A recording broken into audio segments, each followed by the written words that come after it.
ജലം ഓരോ തുള്ളിയും അമൂല്യമാണ് എന്ന പ്രമേയത്തിൽ SYS ആചരിക്കുന്ന ദ്വൈമാസ ജലസംരക്ഷണ ക്യാമ്പയിന്റെ ഭാഗമായി കൊപ്പം സോൺ കമ്മിറ്റിയുടെ നേതൃത്വത്തിൽ കൊപ്പം ടൌണിൽ തണ്ണീർപന്തൽ സംഘടിപ്പിച്ചു. പഞ്ചായത്ത് മെമ്പർ ഹനീഫ തണ്ണീർപന്തൽ ഉദ്ഘാടനം ചെയ്തു.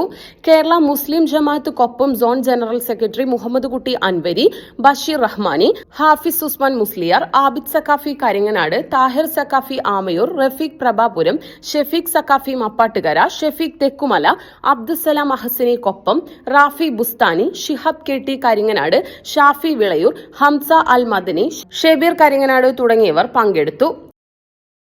ജലം ഓരോ തുള്ളിയും അമൂല്യമാണെന്ന ബൃഹത്തായ ശീർഷകത്തിൽ കേരളത്തിലെ ഏറ്റവും വലിയ ധാർമ്മിക യുവജന പ്രസ്ഥാനമായ സമസ്ത കേരള സുന്നി യുവജന സംഘത്തിൻ്റെ കീഴിൽ ഓരോ വേനൽക്കാലത്തും നടത്തപ്പെടുന്ന ജലസംരക്ഷണ ക്യാമ്പയിൻ്റെ ഭാഗമായി SYS കൊപ്പം സോണിൻ്റെ കീഴിലുള്ള തണ്ണീർ പന്തലിലാണ് ഞാനും നിങ്ങളും ഒക്കെ ഒരുമിച്ച് കൂടിയിട്ടുള്ളത്.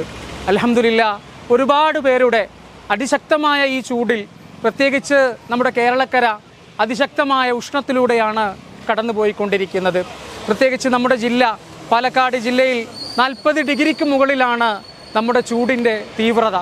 ഈ ഒരു സമയത്ത് ഓരോ മനസ്സും വയറും ദാഹജലം കൊണ്ട് നിറയ്ക്കുക എന്ന മഹത്തായൊരു ലക്ഷ്യത്തോടു കൂടി കേരളത്തിൻ്റെ വിവിധ തെരുവുകളിൽ നടക്കുന്ന തണ്ണീർ പന്തലിൻ്റെ ഭാഗമായി SYS കൊപ്പം സോൺ സംഘടിപ്പിച്ച തണ്ണീർ പന്തലിലാണ് ഞാനും നിങ്ങളുമൊക്കെയുള്ളത്.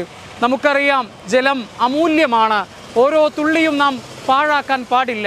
നമ്മുടെ വീടുകളും നാടുകളുമൊക്കെ ഇന്ന് നമ്മുടെ പല ജില്ലയുടെ പല ഭാഗങ്ങളും വെള്ളത്തിന് അതിശക്തമായ ബുദ്ധിമുട്ട് അനുഭവിച്ചു കൊണ്ടിരിക്കുന്ന ഒരു സാഹചര്യത്തിലൂടെയാണ് നാം നീങ്ങിക്കൊണ്ടിരിക്കുന്നത്. അവിടെയാണ് ഓരോ തുള്ളിയും അമൂല്യമാണെന്ന ശീർഷകത്തിൻ്റെ പ്രാധാന്യം. വെള്ളം നാം എങ്ങനെ സംഭരിക്കാൻ പറ്റും, ആ രീതിയിലൊക്കെ നാം വെള്ളം സംഭരിക്കേണ്ടതുണ്ട്. ക്യാമ്പയിന്റെ ഭാഗമായി പറവകൾക്ക് തണ്ണീർ കുമ്പിൾ സ്ഥാപിക്കൽ, വാട്ടർ ബൂത്ത് സ്ഥാപിക്കൽ, ജനസംരക്ഷണ സദസ്സ്, ജലാശയ ശുചീകരണം, കുടിവെള്ള വിതരണം, പ്രമേയ പ്രഭാഷണങ്ങൾ തുടങ്ങിയ പദ്ധതികൾ നടന്നുകൊണ്ടിരിക്കുകയാണ്.